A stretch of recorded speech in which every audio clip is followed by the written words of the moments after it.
மகிமையின் வாசல் சபை வழங்கும் மகிமையின் நேரம். தேவ வசனத்தின் ஆவிக்குரிய கருத்தாளமிக்க தேவனுடைய வார்த்தையை கேட்டு கர்த்தருக்குள் வளருங்கள், ஆசீர்வதிக்கப்படுங்கள்.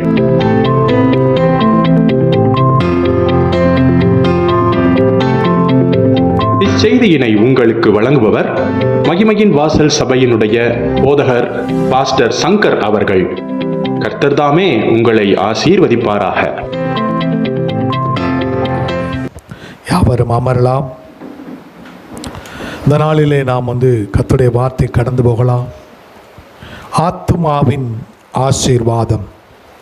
தேவன் நம்முடைய ஆத்துமாவிற்குரிய ஆசீர்வாதத்தை நமக்கு தருகிறார். ஆத்துமாவிற்குரிய ஆசீர்வாதத்தில்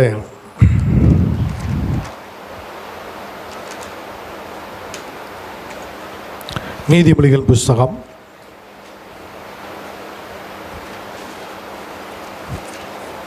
1 அதிகாரம் 2 வசனம். இவைகளால் ஞானத்தையும் போதகத்தையும் அறிந்து புத்திமதிகளை உணர்ந்து வேகம், நீதி, நியாயம், நிதானம் என்பவைகளை பற்றின உபதேசத்தை அடையலாம்.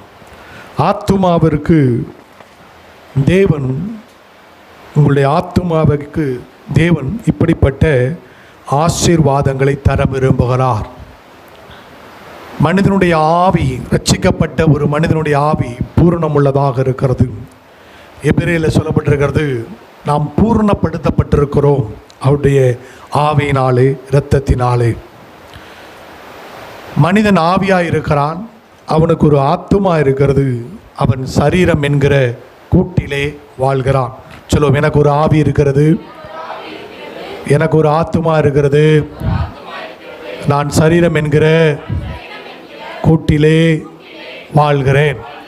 நான் ஆவி மனிதன், எனக்கு ஒரு ஆத்துமா இருக்கிறது, நான் சரீரம் என்கிற கூட்டிலே வாழுகிறேன். மனிதன் பாவத்திற்கு உட்பட்ட பிறகு அவனுடைய ஆத்துமா அத்தனை ஆசீர்வாதங்களையும் இழந்து போனது. ஞானத்தை, போதகத்தை, புத்தியை, விவேகத்தை, நீதியை, நியாயத்தை, நிதானத்தை எல்லாத்தையும் இழந்துருச்சு. அப்போது அவனுடைய சிந்தை கரப்ட் ஆயிடுச்சு. அவனுடைய ஆத்மா அது ஒழுங்கற்று போனது. ஆகையினால தேவன் ரட்சிக்கப்பட்ட ஒரு தேவ பிள்ளைக்கு அவனுடைய ஆத்மாவில் கொடுக்கிற ஆசீர்வாதங்களில் இன்றைக்கு நாம் பார்க்க போகிறது ஞானம் என்கிற ஆசீர்வாதம். ஸோ ஞானம் என்கிற ஆசீர்வாதம் உங்கள் ஆத்துமாக்களுக்கு கத்த தர விரும்புகிறார். ஞானத்தை குறித்து நீங்கள் பார்க்கணுன்னு சொன்னால் நம்ம வேதத்தை கவனமாக ஞானம் என்றால் என்ன? ஞானம்னா, நம்ம பள்ளிகளில், கல்லூரிகளில் ஒரு மனிதர் படிக்கிறார், அவரை பார்த்து இவர் பெரிய ஞானி அப்படின்ட்டு சொல்ல முடியாது. அவர் படிச்சிருக்கார், அறிவை வளர்த்துருக்கார். அவருக்கு எல்லாமே தெரியுமான்னு தெரியாது. எல்லாமே தெரியுமா அவருக்கு? ஃப்யூச்சர் தெரியுமா அவருக்கு? தெரியாது. அவர் தெரியாது. ஏற்கனவே இருக்கிற ஒன்றை படித்து அறிந்திருக்கிறார். அது அறிவு. எல்லாமே தெரிந்திருப்பதுதான் ஞானம். எல்லாமே தெரியும். கடந்த காலம் தெரியும், நிகழ்காலம் தெரியும், எதிர்காலம் தெரியும். எல்லாமே ஞானத்துக்கு தெரியும். அப்போ உலகத்தில் எல்லாம் தெரிந்த மனிதன் ஞானி என்று அழைக்கக்கூடிய ஒரு மனுஷன் கூட கிடையாது. அப்போ ஞானம் யாருக்குரியதுன்னா, இன்ன வரைக்கும் அப்படி ஒரு ஞானம் யாருக்குமே கிடையாது. அப்போ ஞானம் யாருக்குரியதுன்னா இயேசுக்குரியது. வாசிக்கலாம். 1 கொரிந்தியர் புஸ்தகம் 1 அதிகாரம் 31 வசனத்துக்கு நாம் கடந்து போகலாம். 1 கொரிந்தியர் 1 அதிகாரம்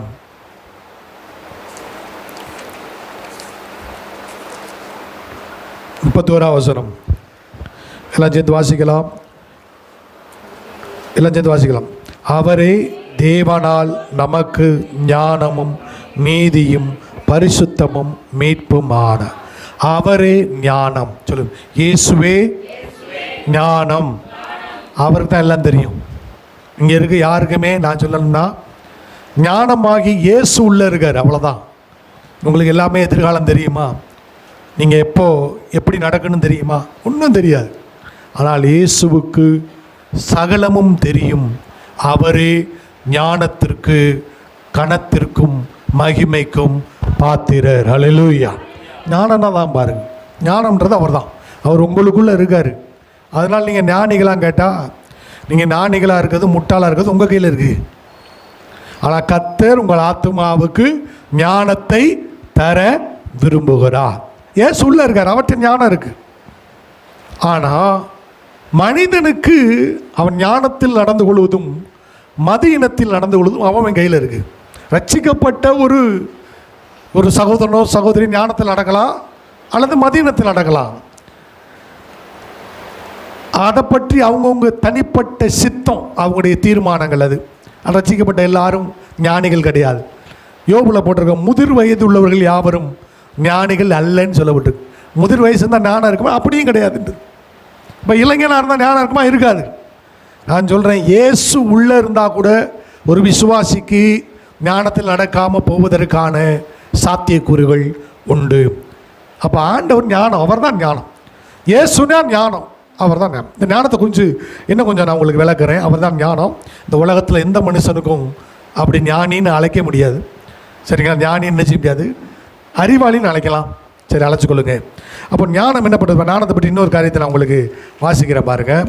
ஞானம் என்ன செய்யன்னு கேட்டிங்கன்னா, கிரியேட்டிவாக இருக்கும். அதாவது நம்ம என்ன செய்வோம் அப்படின்னு கேட்டிங்கன்னா, இந்த உலகத்தில் இருக்க எல்லா பொருட்களும், உதாரணமாக விமானத்தை எடுத்துக்கோங்க. விமானத்தை ஒருத்தர் கண்டுபிடிச்சார். அவர் எதுலேருந்து கண்டுபிடிச்சார்னா, பறவை பறக்குது, அந்த பறவையை போல் நாம் என்ன செய்யலாம், பறக்கலான்னு முயற்சி பண்ணார். ஆனால் இயேசு என்ன தெரியுமா செஞ்சார்? ஏதோ ஒரு பறவையை பார்த்து இன்னொரு பறவையை செய்யலை, கிரியேட்டிவாக பண்ணுறார். இதுக்கு முன்னால் இல்லாத ஒன்றை அவர் உருவாக்குகிறார். அதுதான் இயேசுவினுடைய ஞானம். இந்த பூமியில் இருக்க எல்லாத்தையும் பாருங்கள், மனுஷன் உண்டாக்குனதெல்லாம் ஏதோ ஒரு பொருளை இன்ஸ்பயர் ஆகிருப்பான். இப்படி செஞ்சால் என்ன? இயற்கையில் இருந்து தேவன் சிருஷ்டித்த ஒரு பொருள் வந்து மின்சாரம். நீங்கள் நினைக்கிறீங்களா மின்சாரம் மனுஷன் கண்டுபிடிச்சான்னு? அதுக்கு முன்னால் தேவன் இடிகளில் அந்த மின்சாரத்தை வச்சுருந்தார். எவனுக்கோ உதிச்சிச்சு, இதை போல் உண்டாக்கலாம் என்னன்னு. அப்போ தேவன் சிருஷ்டித்த அந்த சிஸ்டிப்பிலிருந்து என்ன செஞ்சா உண்டாக்கணும், அதில் இருந்து இன்ஸ்பயர் ஆனா. ஆனால் இயேசு ஒரு பொருளை சிருஷ்டிப்பதற்கு எந்த ஒரு பொருளிலிருந்து அவர் இன்ஸ்பயர் ஆகவே இல்லை, அவர் கிரியேட்டிவாக இருந்தார். அதுதான் தேவனுடைய ஞானம். ஹல்லேலூயா. அது தேவனுக்குரியது. நம்ம தேவன் எப்படிப்பட்டவர் பாருங்க. இதை குறித்து நான் வேதத்தில் சொல்கிறேன் பாருங்க. எபிரேயருக்கு நிருபம் 11ஆம் அதிகாரம் 3ஆம் வசனத்துக்கு வருவோம். அப்போது ஞானம்ன்றது பாருங்கள், நீங்கள் ஆராதிக்கிற தேவன் மதியினர் இல்லை, அவர் ஞானம் நிறைந்தவர். ஆமென். ஞானம் நிறைந்த கர்த்தர் அவர். எபிரேயருக்கு நிருபம் 11ஆம் அதிகாரம் 3ஆம் வசனத்துக்கு போவோம். எல்லா வசனங்களை கவனிக்கணும். ஒரு சிலருக்குள்ள வசனத்தை கவனிக்காத சிதைவுகள் இருக்கிறது. வசனத்தை கவனியுங்கள். இயேசு நல்லவராக இருக்கிறார். எபிரேயருக்கு நிருபம் 11ஆம் அதிகாரம் 3ஆம் வசனம். விசுவாசத்தினாலே நாம் உலகங்கள் தேவனுடைய வார்த்தையினால் உண்டாக்கப்பட்டதென்றும் இவ்விதமாய் காணப்படுகிறவைகள் தோன்றப்படுகளால் உண்டாகவில்லை என்றும் அறிந்திருக்கிறோம். இதை புரிஞ்சு கொள்வது கொஞ்சம் கஷ்டமாக இருக்குது. நான் உங்களுக்கு வாசிக்கிறேன், நீங்கள் புரிஞ்சு கொள்ள முடியாது. விசுவாசத்தினாலே நாம் உலகங்கள் தேவனுடைய வார்த்தையினால் உண்டாக்கப்பட்டதென்றும், அப்போ உலகம் வந்து தேவனுடைய வார்த்தையினால் உண்டாக்கப்பட்டது. இவ்விதமாய் பார்க்கிற பொருட்கள் எல்லாம் பார்க்கப்படாத ஒன்றால் உருவாக்கப்பட்டதென்று அறிந்திருக்கிறோம். தேவன் ஒரு பொருளை பார்த்து இன்னொரு பொருளை உருவாக்கலை. அதை தான் இங்கே சொல்லுது. பார்க்காத ஒன்றிலிருந்து அவருடைய ஞானம் கிரியேட்டிவா அந்த சிஸ்டிப்பின் தன்மை உடையது ஞானம் பாருங்க, அப்படி உண்டாக்கினார் பாருங்க. இப்போ நீங்கள் ஸ்கூலில் இருக்க பிள்ளைகளை போய் பூமியை நீ வரேன்னு சொன்னால் அது ஏற்கனவே எங்கேயோ பார்த்துருக்கும். ஏதோ ஒரு லைப்ரரியிலையோ புக்கிலையோ அல்லது அவங்க ஸ்கூலில் இருக்க லேபில் பூமினா இப்படி தான் இருக்கும் அப்படின்னு சொல்லி பூமி படத்தை நிச்சயம் அந்த சிறு பிள்ளைகள் வரைவார்கள். இயேசு வந்து அப்படி ஏதோ ஒரு லைப்ரரியில் பார்த்து அந்த பூமியை உண்டாக்கல பாருங்க. அவருக்குள் இருந்த ஞானம் பூமியை இப்படி தான் சிருஷ்டிக்கணும் என்று சொல்லி தேவன் பூமியை சிருஷ்டித்தார்.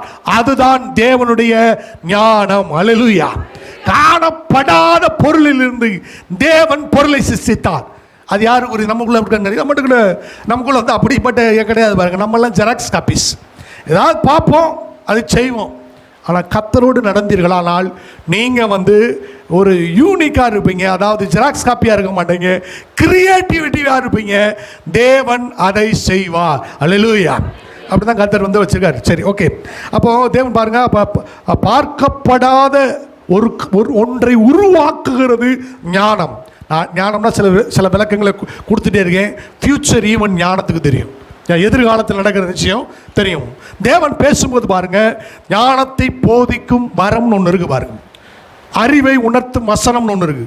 ஞானத்தை போதிக்க வசனம் உங்களுக்கு முன்னாடி ஆவியானவர் பேசினானா உன் ஃபியூச்சர் இப்படி தான் நடக்கும்னு சொல்லுவார். உங்களுக்கு தெரியாது, ஆனால் அவர் சொன்னபடியே நடந்து முடிக்கும். அதுதான் தேவனுடைய ஞானம். ஹல்லேலூயா. அதான் தேவன் பேசுகிறார் பாருங்க, உன் வாழ்க்கை இப்படி தான் நடக்கும் அப்படின்னு சொன்னார்னா அப்படியே சொன்னதை செய்வார். அது ஞானம். உங்களுக்கு ஃபியூச்சர் தெரியுமா? தெரியாது, ஆனால் தேவன் அறிவார். அதுவே ஞானம். அப்போ பாருங்கள், கிரியேட்டிவாக இருக்கும். இப்போ ஞானத்தை பற்றி சில விளக்கங்களை கொடுக்குறோம் பாருங்க. அப்போது பார்த்துக்கலாம் பாருங்க. ஆதியாகமம் புத்தகம் முதல் அதிகாரத்துக்கு வருவோம். அப்படி ஞானம் இங்கே விளங்குது. ஆதியாகமம் முதல் அதிகாரம் முதல் வசனம். ஆதியிலே, எல்லா வசனத்தை எடுக்கணும். ஆதியிலே தேவன் வானத்தையும் பூமியும் உண்டாக்குனாரா சிருஷ்டித்தாரா? ஒரு பொருளிலிருந்து இன்னொரை உருவாக்குகிறார்கள் மனிதர்கள். இரும்புலேருந்து இரும்பு பாத்திரத்தை உருவாக்குறாங்க, ஆனால் இரும்பை கர்த்தர் சிருஷ்டித்தார். நல்லா புரிஞ்சுக்கோங்க. ஒரு பொருளிலிருந்து இன்னொன்றை உருவாக்குகிறார்கள், ஆனால் கர்த்தர் அந்த பொருளையே சிருஷ்டித்தார். பார்க்கப்படாத பொருளிலிருந்து நீங்கள் பார்க்கிற ஒரு பொருளை அவர் சிருஷ்டிக்கிற கர்த்தர், அவர்தான் ஞானம் நிறைந்தவர். ஹல்லேலூயா. ஞானம்ன்றது கிரியேட்டிவாக இருக்கும். சிருஷ்டிப்பின் தன்மை உடையது தேவனுடைய ஞானம் என்று பரிசுத்த வேதத்தில் வாசிக்கிறோம் பாருங்க. இப்படி பூமி இப்படி தான் இருக்கணும், இப்படி தான் உண்டாக்கணும்னு நம்ம இருதயத்தை தோன்றலை, நம்மளுக்கு ஒரு எண்ணம் வரல. ஆனால் அவர் இருதயத்தில் தோன்றுச்சு, இவ்வளோதான் தண்ணி நிறைவாக வைக்கணும், பூமியை இந்த கிலோமீட்டர் ஸ்பீடில் சுத்த வைக்கணும், இவ்வளவு சாட்சி வைக்கணும், இதில் பூமியில் மனிதர்களை உண்டாக்கணும். இதை நம்ம யோசிக்க முடியுமா? நம்ம புத்தியில் என்ன செய்யாது, தோன்றவே தோன்றாது. ஒரு பிரியாணி செய்யணும்னா கூட நம்மளுக்கு தெரியாது. என்ன செய்வோம்? யூடியூப் ஓப்பன் பண்ணி பிரியாணி செய்வது எப்படின்னு கற்றுக்குருவோம். தப்பு இல்லை. ஆனால் தேவன் அவர் ஞானம் நிறைந்தவராக இருக்கிறார். ஆமென். நல்லா கவனிச்சுங்க. நம்ம வந்து அறிவை வளர்க்குறோம், ஆனால் அவருக்குள் அது இருக்கிறது. அதுதான் ஞானம். ஆமென். ஞானத்தை கொஞ்சம் சின்ன காரியங்களை சொல்லிட்டு இருக்கேன் பாருங்க. அப்போ ஆண்டவர் சொல்றா பாருங்க, இந்த பூமி என்ன செஞ்சாரு? உங்கள் பூமி எப்படிப்பட்டதுன்னு நம்ம உங்கள் இருத்தில் வர அந்த கிரியேட்டிவிட்டி வராது பாருங்க, அந்த பிக்சர் வராது, அந்த எண்ணங்கள் வராது. ஆனால் அவருடைய இருதயத்தில் பூமி இப்படி தான் இருக்கணும்னு தோணுது பாருங்க. அதான் ஞானம். அதான் நம்முடைய ஆண்டவர் ஞானம் நிறைந்தவர். அல்லேலூயா. ஆனால் தேவ பிள்ளைனா பார்த்தா முட்டாளாக இருக்கிறான், அறிவீனமாக இருக்க. கத்தடே, நீ ஆராதிக்கிற தேவன் ஞானம் உள்ளவர்னா பிசாசு சொல்கிறான், நீ தேவன் ஞானத்தை படிக்காத, நீ முட்டாளாவே இருந்தால். இந்த காலவழியிலே மகிமின் வாசல் சபையிலே தேவனுடைய பிள்ளைகளே, இந்த உபதேசங்கள் உங்களுக்கு ஞானம் என்கிற ஆத்தும ஆசீர்வாதத்தை தரும். ஆமென். ஹல்லேலூயா. அப்போ பாருங்க, தேவன் சிருஷ்டிக்கிறார். அப்போ இந்த பூமி எப்படி சிருஷ்டித்தார் கர்த்தர்? நீதிமொழியின் புத்தகம் 3ஆம் அதிகாரம் 19ஆம் வசனத்துக்கு வருவோம். நீதிமொழிகள் 3ஆம் அதிகாரம் 19ஆம் வசனம் பாருங்க. இது உலக போதனை கிடையாது பாருங்க. இது உங்கள் அறிவை வளர்க்குறது இல்லை, உங்கள் ஆவியை வளர்க்குற போதனை. இந்த வேத புத்தகம் உலகத்திலிருந்து எந்த புத்தகத்துக்கும் நிகரானதில்லை. இது ஞான புத்தகம். பாருங்க, நீதிமொழி புத்தகம் 3ஆம் அதிகாரம் 19ஆம் வசனத்தை வாசிப்போம் பாருங்க. என்ன செய்றாரா? கர்த்தர் ஞானத்தினாலே பூமியை என்ன பண்ணாரா? கர்த்தர் ஞானத்தினால,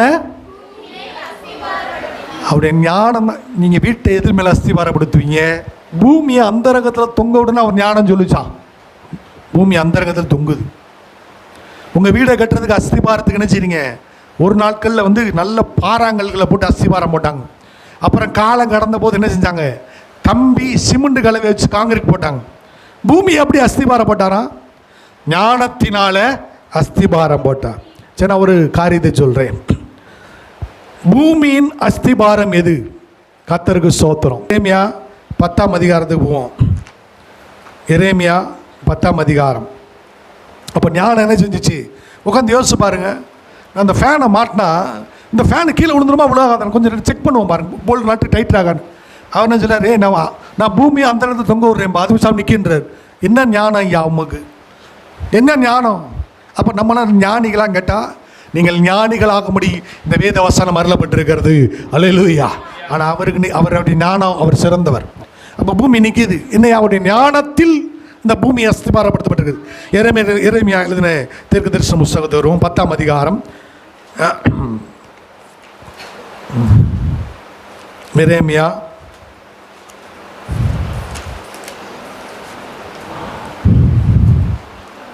10ஆம் அதிகாரம் 12ஆம் வசனம் எடுத்து வாசிப்போம்.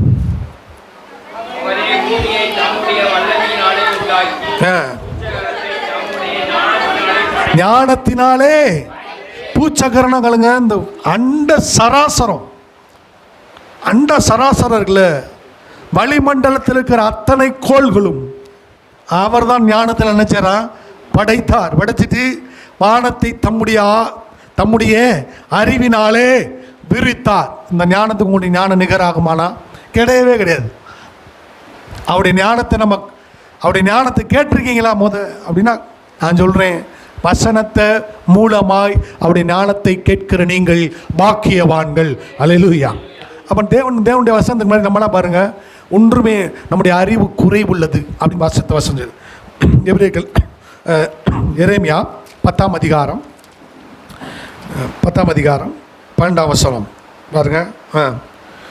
அவரே பூமியை தம்முடைய வல்லமையினால் உண்டாக்கி பூச்சக்கரத்தை தம்முடைய ஞானத்தினால் படைத்து வானத்தை தம்முடைய அறிவினால் விரித்தார். சொல்ல பாருங்க, என் ஞானத்தினால தான் நினைச்சேன். பூச்சக்கரம் இது மாதிரி கோள்கள், நிறைய கோள்களை அவர் உண்டாக்கினார். அவர் எவ்வளோ சிஸ்டிபிட் பாரு. அது இன்னும் என்ன செஞ்சுட்டு இருக்கு, அப்படியே ஆகாய மண்டலத்தில் மிதஞ்சு கொண்டு இருக்கு. நீங்கள் நிற்கிற பூமியே ஆகாய மண்டலத்தில் தான் இருக்குது. நம்ம நிற்கிற பூமி, இதை நம்பி நம்ம வீடை கட்டுறோம், புல்பிட்டு விழுந்துடாதுன்னு வைக்கிறோம். எதனால்? இந்த ஞானமுள்ள தேவன் படைத்தார், அதனால் நம்ம நிற்கிறோம். அல்லேலூயா. சரி, அப்போ கதை என்ன செஞ்சிட்டாரு, இப்படி தான், இதான் தேவ ஞானம். தேவ ஞானத்தை பற்றி நம்ம பேசிக்கிட்டே போயிடலாம். சில காரியங்கள் நான் உங்களுக்கு சொன்னேன் தேவ ஞானத்தை குறித்து. இப்போ சபைக்குள் தேவனை பற்றி அறிஞ்சிட்டோம். விசுவாச பிள்ளைகளை பற்றி நாம் என்ன செய்வோம் பார்க்கோம். விசுவாசிகள் எப்படி இருக்கிறாங்க? அதாவது நான் சொல்லிட்டேன் ஏற்கனவே, பள்ளிகளில் படிக்கிற படிப்புனா அறிவு, அது இருக்கட்டும், நல்லது. ஆனால் தேவனுடைய ஞானம் உங்களுக்கு இருக்கா இல்லையான்றத வசனத்தை கொண்டு தான் நாம் அறிய வேண்டும். நீதிமொழிகளின் புஸ்தகத்துக்கு வருவோம். முதல் அதிகாரம், நீதிமொழிகள் முதல் அதிகாரம் 22ஆவது வசனத்துக்கு போவோம்.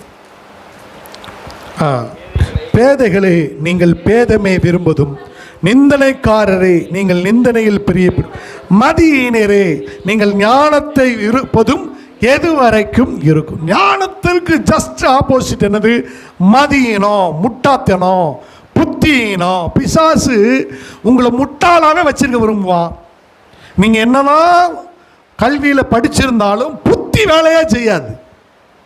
நான் சொல்கிற புத்தின்றது பாருங்கள், படிக்கிறதுன்றது அது மெமரி. அது நீங்கள் மனப்பாடம் பண்ணுறது இல்லையா? ஒரு சிலர் நல்லா மெமரி நல்லா படிப்பாங்க, மனப்பாடம் பண்ணுவாங்க.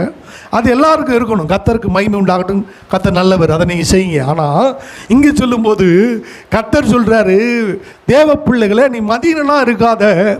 நான் மதியனன்றா என்னன்ற பின்னாடி சொல்கிறேன் உங்களுக்கு. மதியனா இருக்காத, நீ ஞானத்தை வெறுக்காத. மதியனா இருந்துட்டு ஞானத்தை வெறுக்காத, ஞானத்தை என்ன செய், பிரியப்படு, ஞானத்தை நீ என்ன செய், பெற்றுக்கொள் என்று கர்த்தர் சொல்றார். அப்போ தேவன் மனிதனுக்கு என்ன செய்கிறார்னா, தன்னுடைய ஞானம் இருக்குது, அனந்த ஞானம் இருக்குல்ல, அந்த ஞானத்தின் ஒரு சிறு பகுதியை கொடுக்க விரும்புகிறார். அதாவது ஒரு சிறு பகுதியை கொடுக்க விரும்புகிறார். அப்போது நம்ம என்ன ஜெபம் பண்ணுறோம்? படிப்புக்கு ஒரு காரியத்தை சொல்லி ஜெபம் பண்ணுறோம். என்ன காரியம்? யாக்கோபு எழுதின நிருபம் முதல் அதிகாரம் 5ஆம் வசனம். இதை தான் எல்லாம் ஜெபம் பண்ணுவாங்க. யாக்கோபு 1ஆம் அதிகாரம் 5ஆம் வசனம். சீக்கிரம் எடுங்க, எனக்கு புது பைபிளாக இருக்கனால என்னால் எடுக்க முடியல வேகம். உங்களில் ஒருவன் ஞானத்தில் குறைவுள்ளனாக இருந்தால் யாவருக்கும் கொடுக்கிறவரும் ஒருவரையும் கடிந்து கொள்ளாதமாகிய தேவனிடத்தில் கேட்க கடவான், அப்பொழுது அவனுக்கு கொடுக்கப்படும். இது உங்கள் ஞாபக சக்தி கிடையாது. ஏன்னா மதியனா இருக்கேன், எனக்கு ஞானம் வேணும் அப்படின்னு கேட்டால் தேவன் தம்முடைய அனந்த ஞானத்திலிருந்து ஒரு சிறு பகுதியை உங்களுக்கு கொடுக்குறாரு. அவ்வளவு ஞானத்தையும் தரல. அவ்வளோ ஞானத்தை நீங்கள் தாங்க முடியாது. அப்படி ஞானத்துடைய இருதயம் மனுஷனுக்கு எவனுக்கும் கிடையாது. அப்போது அவருக்கு ஒரு சிறு பகுதியை தர்றாரு. இந்த வசனம் பாருங்க, மதியினரே நீங்கள் ஞானத்தை வெறுப்பது எது வரைக்கும் இருக்கும்? நீங்கள் மதியினர்னா ஆண்டவரே அப்படி ஞானத்தை தாங்கன்னு கேட்கணும். ஞானம் வந்து எப்படி வாங்குறது? அவர் ஞானத்துக்கு இதை வந்து நீங்கள் என்ன பண்ணுறீங்க, இதை வந்து ஒரு படிப்புக்கு பயன்படுது. படிப்புக்கு இதுக்கும் சம்மந்தமே கிடையாது. படிப்புக்கு இதுக்கும் சம்மந்தம் எழுது. ஞானம்ன்றது என்ன அப்படின்னு கேட்டிங்கன்னா, நான் அந்த ஞானத்தை எப்படி தர்றாரு அப்படின்னு நான் உங்களுக்கு சொல்கிறேன். அப்போது பழைய ஏற்பாட்டில் ஒரு மனுஷன் இருந்தார். ஞானி யார்? சாலமோன். ராஜாக்கள் புஸ்தகம் 3ஆம் அதிகாரம். திரும்பவும் சாலமோன் ஞானி தாங்க. வசனம் சொல்லுதில்ல, சாலமோன் ஞானியா இல்லையா? ஞானி தான். ஆமென், அல்லேலூயா. 1 ராஜாக்கள் புஸ்தகம் 3ஆம் அதிகாரம். 1 ராஜாக்களுக்கு வருவோம். 3ஆம் அதிகாரம். இவன் என்ன செய்யறான் பாருங்க. 1 ராஜாக்கள் 3ஆம் அதிகாரம் முதல் வசனத்திலிருந்து வாசிக்கலாம்.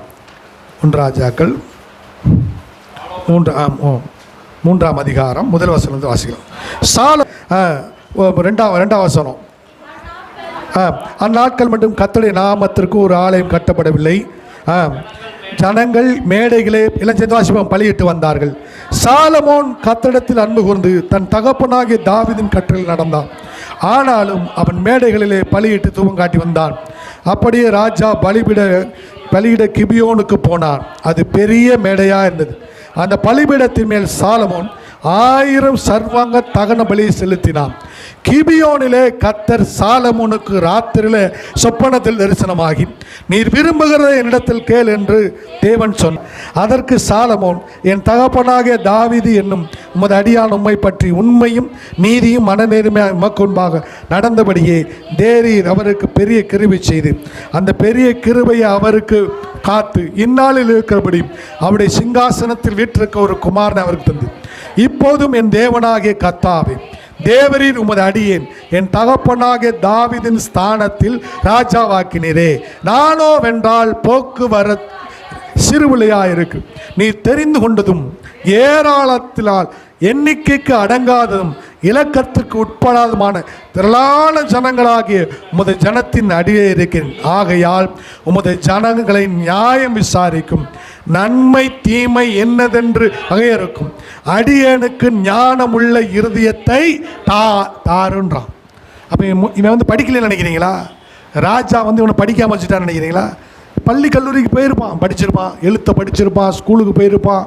இவனுக்கு எல்லா சப்ஜெக்டும் கற்றுக் கொடுக்கப்பட்டிருக்கும். ராஜா வந்து கூமுட்டையாக வளர்த்துருப்பார் சாலமோனை. அவன் எல்லா மோசையே சகல கலையிலும் வல்லவனாக இருந்தான்னா, தாவீது ராஜா சாலமோனை ஸ்கூலுக்கு அனுப்பியிருப்பார். எல்லாம் படிச்சிருப்பான், நல்ல மொழிகளை பேசியிருப்பான், அறிவுனா இருக்குது பாருங்க. ஆனால் சொல்ல என்னடா என்ன அறிவு இருந்தாலும் இந்த ஜனத்தை நியாயம் இருக்க ஞானமே இல்லையன்றான்.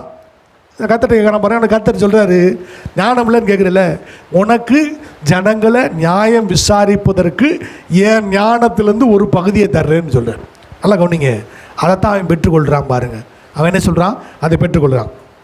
அப்போது 6ஆம் ஆண்டவருடைய 14 சாலமோன் இந்த காரியங்களை கேட்டு ஆண்டவருடைய பார்வைக்கு உகந்த விண்ணப்ப ஆகையால் தேவன் அவனை நோக்கி, நீ உனக்கு நீடித்த வாசிங்க கேளாமலும் ஐஸ்வர்யத்தை கேளாமல் உன் சத்துருக்களின் பிராணனை கேளாமலும் நீ இந்த காரியத்தை கேட்டு நியாயம் விசாரி கேட்டு ஞானத்தை உனக்கு வேண்டுகொண்டால் உன் வாக்கின்படியே செய்வேன். ஞானமும் உணர்வுள்ள இருதயத்தை உனக்கு தந்தேன். இதிலே உனக்கு சரியானவன் உனக்கு முன் இருந்ததுமில்லை, உனக்கு சரியானவன் உனக்கு பின் இருந்ததுமில்லை. இதுவுமன்றி நீ கேளாத ஐஸ்வர்யத்தின் மகிமையும் உனக்கு. இந்த வசனம் தாங்க எனக்கு பிடிக்குது அப்படின்னு சொல்லுவீங்க. 13 வசனம். நீ கேளாத பிடிக்குது அப்படின்னு சொல்லுவீங்க. 13 வசனம். நீ கேளாத ஐஸ்வர்யமோ வந்தால் நல்ல மேலே இருக்க ஆண்டவரே ஞானத்தை தாங்க அப்படின்னு கேட்குறது ஊத்து வந்தது. சரி, அப்போ அவன் அறிவில் தேர்ந்தவன் தான் ஞானத்தை கேட்குறான். ஞானத்தை கேட்டவுடனே பாருங்கள் கர்த்தர் என்ன செய்கிறார் பாருங்கள். 1 ராஜாக்கள் புஸ்தகம் 5ஆம் அதிகாரம் 12ஆம் வசனத்துக்கு போவோம். 1 ராஜாக்கள் 5ஆம் அதிகாரம். கர்த்தர் சாலமோனுக்கு சொல்லியிருந்தபடியே அவனுக்கு ஞானத்தை, அப்போ ஞானம் கொடுக்கப்பட்டுருச்சு அவனுக்கு. அதாவது நியாயம் விசாரிக்கிறதற்கு ஞானம். இங்கே பாருங்கள், ஞானம்ன்றது நான் ஒவ்வொன்றா சொல்லிட்டு வரேன். ஞானம்ன்றது ஒரு கிரியேட்டிவான ஒன்று. அதுபோல் நம்ம மனுஷனுக்கு கிடையாது. ஞானன்றது ஃப்யூச்சர் ஈவெண்ட்டை சொல்கிற ஒன்று, எதிர்காலத்தை சொல்லும். அதான் ஞானம். நம்ம மனுஷன் கிடையாது. அதுபோல் ஞானம்னா என்னென்னு கேட்டிங்கன்னா, நல்லா கவனிங்க, எல்லாம் கவனிங்க, பைபிள் பார்க்காதீங்க. ஞானம்னா என்னென்னு கேட்டிங்கன்னா, ஒரு கடினமான பிரச்சனை இருக்கு அல்லது ஒரு சூழ்நிலை இருக்கு. அந்த சூழ்நிலையில் என்ன செய்யணும் என்ன சொல்லணும்னு உங்களுக்கு தெரியலன்னவங்க, அப்போ கர்த்தாவே எனக்கு ஞானத்தை தாங்க, இந்த சூழ்நிலையில் நான் என்ன செய்யணும் என்ன சொல்லணும்னு எனக்கு தெரியலை, இயேசுவே ஞானத்தை தாங்கன்னா அந்த சூழ்நிலைகளில் தேவனால் வெளிப்படுத்தப்படுகிற வார்த்தை தான் ஞானம். அல்லேலூயா. புரியுதா உங்களுக்கு? நல்லா நான் மறுபடியும் உங்களுக்கு சொல்கிறேங்களே, மறுபடியும் சொல்கிறேன். ஒரு கடினமான சூழ்நிலை நீங்கள் என்ன செய்யணும் அல்லது என்ன சொல்லணும் தெரியல அந்த பிரச்சனையிலேருந்து வெளியே வர்றதுக்கு. அப்போ அந்த கடினமான சூழ்நிலை தேவனே எனக்கு உதவி செய்யுங்கன்னு சொல்லும்போது கர்த்தர் அவருடைய வார்த்தையில் அந்த கடினமான சூழ்நிலை நீங்கள் என்ன செய்ய வேண்டும் என்ன சொல்ல வேண்டும் என்று சொல்லுகிற தேவனுடைய வார்த்தை தான் ஞானம். அல்லேலூயா. இதை நம்ம அதை கொஞ்சம் விவரமாக பார்க்கலாம் பாருங்க. பார்க்கலாம் இந்த ஞானம் எப்படி செயல்படுது பாருங்க. சாலமோன் ஞானத்தை என்ன செஞ்சான்? பெற்றுக்கொண்டான். சரி, 1 ராஜாக்கள் புஸ்தகத்துக்கு வருவோம். 3ஆம் அதிகாரத்துக்கு வருவோம். 3ஆம் அதிகாரம் 22ஆம் வசனத்திலிருந்து நம்ம வாசிப்போம். சரி, நான் சொல்லி முடிச்சுறேன். 2 தாயார் வந்து நிற்கிறாங்க சாலமோன்னால. அப்போது சாலமோன் வந்து என்ன செய்யணும்? ஒரு குழந்தை 2 தாயார். ஒரு குழந்தைக்காக 2 பேர் என்ன செய்கிறாங்க? இது ஏன் குழந்தை உன் குழந்தை என்று அவர்கள் வாதிட்டு கொண்டிருக்கிறார்கள். அப்போ வந்து ராஜா சொல்கிறாரு, எப்போ இந்த மாதிரி பிரச்சனை வந்துருக்குது, இதுக்கு முன்னால் இப்படி ஏதாவது தீர்ப்பு எழுதப்பட்டிருக்கா பாருங்கன்றான். இப்படி ராஜாவுக்கு முன்பாக வாதாடினார்கள். ராஜாவுக்கு முன்பாக வாதாடுறாங்க பாரு. இன்றைக்கி இருக்க ஜட்ஜ்மெண்ட் என்ன செய்வாங்க? நீங்கள் ஒரு கோர்ட்டில் வந்து நீங்கள் கேஸ் ஃபைல் பண்ணீங்கன்னா இதுக்கு முன்னால் இப்படி ஏதாவது ஒரு கேஸ் வந்து அந்த கேஸுக்கு முன்னாள் நீதிபதிகள் ஏதாவது தீர்ப்பு அளிச்சிருக்காங்களான்னு பார்ப்பாங்க பாருங்கள். அவனை அந்த தீர்ப்பை பார்ப்பாங்க. ஓ, இப்படி ஒரு ஏற்கனவே ஒரு பிரச்சனை வந்திருக்குது, இந்த பிரச்சனைக்கு இப்படிப்பட்ட தீர்ப்பு அளிக்கப்பட்டிருக்கிறது, ஆகையினால நம்ம என்ன செய்யலாம், அதே தீர்ப்பை வழங்கிடலாம் அப்படின்னு சொல்லுவாங்க. அப்போ இந்த சாலமோன் ராஜாட்ட இப்படி ஒரு பிரச்சனை வந்த உடனே அவர் கேட்குறாரு, இதுக்கு முன்னால் இப்படி ஏதாவது பிரச்சனை வந்திருக்கா, ஏதாவது தீர்ப்பு அளிச்சிருக்கீங்களா, ஏதாவது இருக்கா? இப்படின்னா எதுவுமே இல்லை, கடினமான பிரச்சனை. அப்போது என்ன செய்கிறது? நம்மளாம் தானே செஞ்சுருப்போம். உனக்கு 2 பேர்த்துக்கு வேண்டாம், 2 பிள்ளைங்களுக்கு பெரிய பிரச்சனையாக இருக்குது, வாய்தா மேலே வாய்தா என்ன செய்வோம்? போடுவோம். பிள்ளை 18 வயசான பிறகு யார்கிட்ட வாழன்னு விரும்புது அங்கே வாழ்ந்துட்டு போட்டும் அப்படின்னு சொல்லிடுவோம். அவன் அப்படி இல்லை பாருங்கள். இவன் கத்தட்ட கேட்குறான், ஆண்டவர் எனக்கே புரியலை, என்ன பிரச்சனை, இந்த பிரச்சனைன்னு எனக்கு புரியல, இதுக்கு எப்படி பதில் சொல்கிறதுன்னு தெரியல, எப்படி தீர்ப்பு வழங்கன்னு தெரியல, இயேசுவே எனக்கு உதவி பண்ணுங்கன்னு சாலமோன் ஜெபம் பண்ணுறான். உண்மைதான். ஜெபம் பண்ணவனே இந்த சூழ்நிலையில் நீ என்ன சொல்ல வேண்டும் என்பதை தேவன் அவருக்கு தம்முடைய ஞான வார்த்தைகளை வெளிப்படுத்துகிறான். நீங்கள் சாலமோனை பெருசாக நினச்சக்கூடாது, தேவன் தான் வெளிப்படுத்துகிறாரு. அந்த வார்த்தையை தான் நான் நியாய தீர்ப்பில் என்ன செய்யறான்?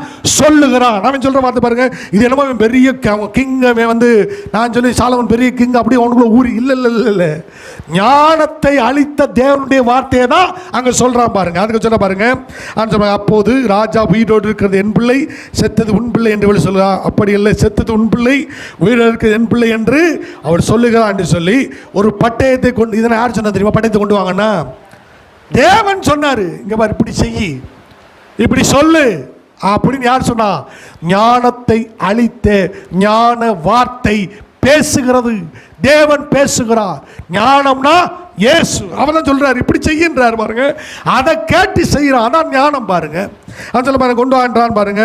ஒரு ராஜாத்துக்கு கொண்டு வந்தார்கள். ராஜா உயிரோடு இருக்கிறது பிள்ளையை 2ஆக பிளந்து பாதி இவளுக்கும் பாதி அவளுக்கும் கொடுக்கின்றான். அப்பொழுது உயிரோடு இருக்க பிள்ளையின் தாய், இவன் ஏன் நேரடியாக என்ன செஞ்சிருக்கான் தெரியுமா? ப்ராஃபட்டிக்கலா இதான் அவன் பிள்ளைன்னு சொல்லிடலாம், ஆனால் சுற்றி இருக்கணும் ஏற்றுக்கொள்ளணுமே. அதற்காக தேவன் நினைச்ச ஞான வழிகளில் கடந்து போகிறார் பாருங்க. அப்பொழுது உயிரோடு இருக்கிறது பிள்ளையின் தாய் தன் பிள்ளைக்காக அவள் குடல் துடித்ததினால் ராஜாவை நோக்கி, ஐயோ என் ஆண்டவனே, உயிரோடு இருக்க பிள்ளையை கொல்ல வேண்டாம், அதை அவளுக்கே கொடுத்து விடும் என்றான். பார்த்தீங்களா? இந்த ஜட்ஜ்மெண்ட்டை இன்னைக்கு உலகம் ஃபுல்லாக இயேசுவை அறியாதவங்களும் பேசுகிறாங்க. சாலமோன் பெரிய ஞானியா, அவனுக்கு இப்படிப்பட்ட ஞானம் இருந்ததா? நான் சொல்கிறேன், இது கர்த்தர் கொடுத்த வேர்ட் ஆஃப் விஸ்டம், வார்த்தையினால் கர்த்தர் அவனுக்கு கொடுத்த ஞானம். நீங்கள் ஒரு பிரச்சனை வரும்போது, ஒரு கடினமான அர்த்தம் வாசிக்கலாம். அப்போது ராஜா உயிரோடு இருக்க பிள்ளையை கொல்லாமல் அவளை கொடுத்து விடுங்கள், அவளே அதன் தாய்ந்தான். ராஜா தீர்த்த இந்த நியாயத்தை இஸ்ரேல் எல்லாரும் கேள்விப்பட்டு நியாயம் விசாரிக்கிறதற்கு தேவன் அருளின ஞானம் ராஜாவுக்கு உண்டென்று கண்டு அவனுக்கு பயந்தார்கள். நல்லா பார்த்தீங்களா? அப்போது வசனம் சொல்லுது, ராஜாவுக்கு சாலமோனுக்கு தேவன் தம்முடைய ஞான வார்த்தையை வெளிப்படுத்தினாரு. அவன் அந்த சொன்னால அவன் ஞானியாக இருக்கிறான். தேவனை தான் சொல்ல பாருங்க, அவருடைய வார்த்தையை ஒரு கடினமான சூழ்நிலையில் என்ன செய்யணும் தெரியல, என்ன சொல்லணும் தெரியல, எப்படி நடந்துக்கிறதுன்னு தெரியலன்னா நேராக போய் கேட்கணும். ஒருவன் ஞானத்தில் குறைவுள்ளவனாய் இருந்தால் யாவருக்கும் சம்பூர்ணமாய் கொடுக்கிறவரும் ஒருவரும் கடிந்து உள்ளானாகிய தேவனிடத்தில் கேட்கிறவன், அப்பொழுது அவனுக்கு அவர் ஞானத்தை தருவார். ஆமென். அப்போ நீங்கள் கேட்டிங்கன்னா அவர் சொல்லுவார் பாருங்க, அவர் சொல்கிற வார்த்தையை அவர் என்ன செய்ய சொல்கிறாரோ அதை நீங்கள் செய்தால் அவருடைய ஞானம் உங்கள் வாழ்வில் வெளிப்படும் பொழுது அந்த பிரச்சனை தீர்ந்து போகும். ஹல்லேலூயா. அது மணிக்கு பாருங்க, மோசே இருக்கிறார், இஸ்ரேல் ஜனங்கள்லாம் கூட்டிகிட்டு வர்றார். முன்னாடி பார்த்தா செங்கடல் நிற்கிது. செங்கடல் இருந்தோடனே ஒரு பிரச்சனை முன்னால் என்ன செய்கிறது, செங்கடலை கடக்கிறதுக்கு. இப்படிப்பட்ட பிரச்சனையில் மக்கள் மாட்டும் போது இதுக்கு வழியே இல்லைன்னு யோசிக்கிற பாருங்க. நம்மளுக்கு வழி தெரியாது, ஆனால் ஞானத்தின் தேவனுக்கு வழி தெரியும். ஹல்லேலூயா. மனுஷனுக்கு தான் டெட் எண்டு, தேவனுடைய ஞானத்துக்கு டெட் எண்டே கிடையாது. அவர் வந்து ஆவியின் வழியை நீங்கள் என்னதுன்னு அறியவே முடியாது பாருங்க. அப்போ கத்த சொல்றாரு, அவன் திகச்சு நிற்கிறான், எப்படி போகிறது செங்கடலை தாண்டி. அவன் சொல்கிறார், உன் புத்தி கெட்டாதரா, இது எப்படி கடக்கணும்னு. நான் சொல்கிறேன், இந்த கடலில் நான் உனக்கு ஒரு வழியை உண்டு பார்க்கணும் மறுபடியும் அப்படின்னு ஞானம் பேசுது பாருங்க. உடனே அவன் சொல்கிறாரு, நீ கையை நீட்டி கடலை பிளந்து விடுன்றா. அப்போ தான் தெரியுது கடலில் வழியை உண்டாக்க முடியும் அப்படின்றதே மோசைக்கு அப்போ தான் தெரியுது. அதுக்கு முன்னாடி தெரியுமா? தெரியாது. ஏன் தெரியாது? மனுஷனுடைய அறிவு குறைவுள்ளது. அவன் தேவன்கிட்ட கேட்குறான், ஆண்டவரே நான் என்ன செய்யட்டும்? ஆண்டு சொல்ல ஞானத்தை வெளிப்படுத்துகிறார் பாருங்க. கத்தச்சுட்டார், பிளந்துடுன்றார். உடனே அவன் செங்கடல் என்ன செய்கிறான்? பிளக்கிறான். பிளந்த உடனே அதன் வழியாக அவர்கள் என்ன செய்தார்கள்? அவர்கள் கடந்து அக்கறை அடைந்தார்கள். அவனுக்கு சொன்னது என்னது? தேவனுடைய ஞானம். அதுபோல் எலியாட்ட வர்றாங்க பாருங்க. எலியாட்ட யார் வர்றா? எலியாட்ட ஒரு சகோதரியும் ஒரு சகோதரனும் வர்றாங்க. சகோதரனும் அவனுடைய மகனும் வராங்க. வந்து சொல்கிறாங்க, இங்கே பாருங்கள், எங்களுக்கு வந்து கடன் ரொம்ப ஆயிடுச்சு, கடனை அடைக்கணும், கடன் அடைக்கிறதுக்கு வழி இல்லை. அவங்க சொன்ன கடன் அடைக்க வழி இல்லை, எங்களுக்கு தெரியலை, எங்கள் புத்தி வேலை செய்யலை, இதுக்கு மேலே என்ன செய்யணும் தெரியல. சொல்ல நான் தேவன்கிட்ட கேட்குறேன், ஏதாவது அவர் வழி வச்சிருவார். ஆண்டவர் சொல்கிறான், ஆண்டவர் அந்த அம்மாவுக்கு வழி தெரியல, அந்த அம்மாவுக்கு வழி தெரியல, எனக்கும் வழி தெரியல, ஆனால் ஏசப்பா உங்களுக்கு இந்த கடினமான சூழ்நிலைகளில் வழி தெரியும், நீங்கள் உங்கள் ஞானத்தை வெளிப்படுத்துங்க அப்படின்னு கேட்டவொடனே கத்த சொல்கிறார், எப்பா என்னப்பா இருக்குது? கொஞ்சம் தான் என்ன இருக்குது, கொஞ்சம் என்ன இருந்தாலும் பாருல. அதில் தேவன் ஒரு ஞானத்தின் வழி என்ன செய்கிறாரு? சொல்லுகிறார். அதைத் தொடர்ந்து அவர்கள் அந்த கடன் பிரச்சனையிலிருந்து என்ன செய்கிறார்கள்? வெளியே வருகிறார்கள். நல்லா கவனிக்கணும். அப்போ ஞானம் யாருடையதுனா, ஞானம் கர்த்தருடையது. புத்தீனமாய் விசுவாச பிள்ளைகள் இருப்பதற்கு காரணம் நீங்கள் உங்கள் சொந்த புத்தியை சார்ந்து வாழ்வதனாலே. நீங்க என்ன செய்யணும்னா, ஒன்று தேவனுடைய வசனத்தை சார்ந்து வாழணும், இல்லைன்னா தேவனிடத்துல கேட்கணும், இயேசுவே எனக்கு இந்த கடின சூழ்நிலை இருக்கு, இதுல இருந்து வெளியேறதற்காக, வெளியேறி நான் வருவதற்காக எனக்கு ஞானமாத்தை தாருன்னு சொன்னீங்களா, இந்த சூழ்நிலையிலிருந்து நீங்கள் வெளியேறுவதற்கு இதற்கு முன்பாக ஒரு மனிதனும் நடந்து போகாத ஒரு வழியிலே தேவன் தம்முடைய அனந்த ஞானத்தின்படி உங்களை சூப்பர் நேச்சுரல் நடத்துவாரு. அதுதான் தேவனுடைய ஞானம். ஹல்லேலூயா. நம்ம கேட்கறதே இல்லை, அப்படி ஞானம் கத்துட்டு இருக்கான்னு கூட தெரியாது. கேட்டால் தானே அவர் சொல்லுவார். ஆண்டவர்கிட்ட கேட்ட சொல்லுவார், எப்பா இதுக்கு முன்னால் ஒருவனும் இப்படிப்பட்ட பாதையில் நடந்திருக்க மாட்டான், நான் உன்னை நடத்துகிறேன். இதுவே தேவனுடைய ஞானம். தேவனுடைய ஞானம் அனந்தமானது பாருங்க. அவர் ஞானத்தை நீங்கள் கேட்டு பெற்றுக்கொள்ளலாம், அல்லது வேத வசனத்தை வாசித்து கற்றுக்கொள்ளலாம். அப்படி கற்றுக்கொள்ளும் பொழுது இந்த ஞானம் உங்கள் ஆத்துமாவிற்கு இன்பமாக இருக்கும் என்று பரிசுத்த வேதம் சொல்லுகிறது.